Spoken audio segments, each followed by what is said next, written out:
Hey everyone, it's Paul with Cruise Planners Getaway Gang. Hope you're having an awesome Friday. I'm here today, not with any news or talk about COVID-19, but just sharing a fun article that we read with you about the strange questions and interesting requests that our fellow travel advisors have received over the years. I think you will get some good laughs out of this, and I hope it makes you smile. So enjoy this fun list as we share in it together.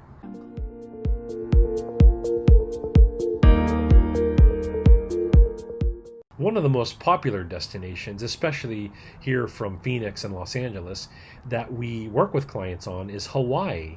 But you'd be surprised, people seem to have a lot of confusion about the beautiful 50th state.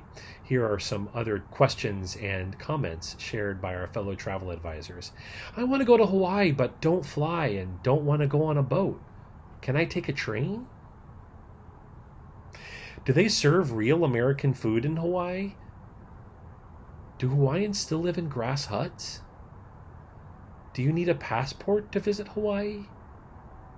And I've had a client tell me that the islands in Hawaii look close together, so in order to save money, she would drive instead of fly. Well, I admit that Ed and I are both fans of toilet humor, and so this one really made me laugh. This quote from Dale says, I was asked to see if Secret's Papagayo could remove their clear bathroom doors because her husband had a poop phobia and couldn't use the bathroom if they didn't, and that would make for a long week. I suppose it would. We've definitely made it no secret that we love cruising and we love cruise vacations for many reasons, but people still have some pretty weird misconceptions about how they work or routes that they might be able to find. For instance, we've read about people that wanted to take a ferry from Texas to Mexico. Not the way it works, really, folks. Or maybe catch a European vacation on a cruise ship from Los Angeles. I guess that's possible theoretically, but definitely not how cruising works. But my favorite quote from one of our fellow advisors, Stephanie, is, I was asked if a cruise ship could stop in Virginia to pick up their family members along the way. No. On a similar note, we read about an agent whose client said, my spouse cannot leave the U.S. legally. How can I sneak him on a cruise ship? Don't do that. Just don't try to do that. Obviously, we talk to a lot of people who are getting married about a wonderful honeymoon experience and have had some great success booking honeymoon trips for clients.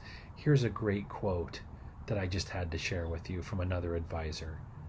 Do any hotels give a discount to honeymooners who stayed virgins until they got married? I'm not going to touch that one. Another big opportunity to travel surrounds birthdays, and I just had to share this great story with you. One of my luxury clients decided she wanted a real dolphin for her son's 6th birthday and figured since they had rented a vacation villa that had a huge saltwater pool that it would be a great idea. She called and asked me if I could make it happen. My first reaction was, are you talking about a live dolphin or a remote-controlled one? She said, of course, a real one. I don't care how much it cost. I told her I'd see what I could find out. Well, after several calls to see if it was even possible, I called her husband to provide him with the news. Of course, he was shocked about the request and told me just not to listen to his wife. She was just trying to impress their invited guest. That is a great story, and I actually hope someone calls and asks me for that someday. A little free advice when you're talking about planning a flight, and this comes from Sarah, a fellow travel advisor. We once had a client request a middle seat on an airplane because he thought the other passengers would help cushion him in case of a crash, and then he would be more likely to survive. Unfortunately, Bub, that's not how it works. This next story I can almost relate to, being a huge sports fan. I know someone who called me to fly home 3 days early from their trip because they found out the hotel they were staying in didn't have the TV channel to play the football game they wanted to watch. Maybe. Sports fans, we be crazy. And on a similar note, although not sports related, but coming home early related, and again, I can almost sympathize here. One time a woman flew home from her trip to Italy in the middle of it because she couldn't stand the woman she booked the trip with and was sharing a room with. And she paid $1,000 to leave early and lost out on the rest of her tour with no refund. Make sure you know your roommate. That's all I'll have to say about that. Last but most certainly not least, and this one is a little saucy, had to save it for last. Had to save the best for last. The wackiest request that I have had in my almost 7 years of being a travel agent was for a couple that was seeking a trip to Amsterdam. They expressed a lot of interest in wanting to be near the red light district.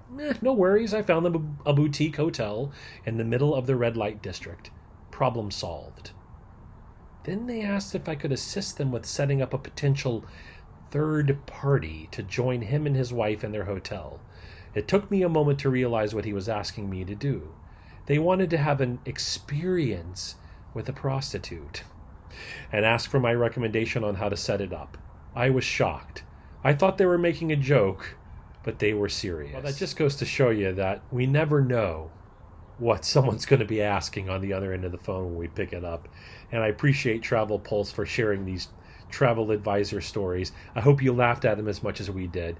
It's always good to have a good laugh in these crazy times. Anyway, thanks for watching. We look forward to seeing you back again next time and in our Facebook VIP group where we share lots of daily travel content. Until we meet again, take care.